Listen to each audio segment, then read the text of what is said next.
Micro പ്രോസസ്സറിലെ programming model രജിസ്റ്റേഴ്സിനെ കുറിച്ചും അക്യൂമുലേറ്റേഴ്സിനെ കുറിച്ചുമാണ് ഈ ക്ലാസ്സിൽ ആഡ് ചെയ്യുന്നത്. രജിസ്റ്റേഴ്സ് ബേസിക്കലി ഒരു 8 ബിറ്റ് ഡേറ്റ സ്റ്റോർ ചെയ്യാനാണ് ഉപയോഗിക്കുന്നത്. രണ്ട് ടൈപ്പ് ഓഫ് രജിസ്റ്റേഴ്സ് ആണ് 8085-ലുള്ളത്. ജനറൽ പർപ്പസ് രജിസ്റ്റേഴ്സും സ്പെഷ്യൽ പർപ്പസ് രജിസ്റ്റേഴ്സും.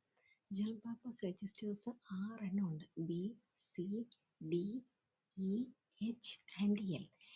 ഇതെല്ലാം 8 ബിറ്റ് ഡേറ്റ സ്റ്റോർ ചെയ്യാനാണ്. എന്നാൽ ഇത് പെയർഡ് ഫോമിലാവുമ്പോൾ, അതായത് B, C, D, E, H, L എന്ന് പറയുന്ന പെയർഡ് ഫോമിലാവുമ്പോൾ ഇതിനകത്ത് 16 ബിറ്റ് ഡേറ്റ സ്റ്റോർ ചെയ്യാൻ ഒക്കും. ഇനി രണ്ടാമത്തെ ടൈപ്പായ special purpose registers. Special purpose registers രണ്ട് ടൈപ്പാണുള്ളത്. അതായത് സ്റ്റാക്ക് പോയിന്ററും പ്രോഗ്രാം കൗണ്ടറും. സ്റ്റാക്ക് പോയിന്ററും പ്രോഗ്രാം കൗണ്ടറും ഒരു 16 ബിറ്റ് ഡേറ്റ സ്റ്റോർ ചെയ്യാൻ ഉപയോഗിക്കുന്നതാണ്. ഇനി നെക്സ്റ്റ് അക്യൂമുലേറ്റർ ആണ്.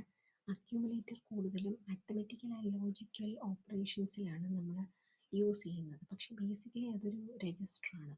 അതുകൊണ്ട് തന്നെ അതിനെ രജിസ്റ്റർ എ എന്നാണ് ഉപയോഗിക്കുന്നത്. നേരത്തെ നമ്മൾ ജനറൽ പർപ്പസിൽ പറഞ്ഞ ബി, സി, ഡി പോലെ തന്നെ ഇതിനെ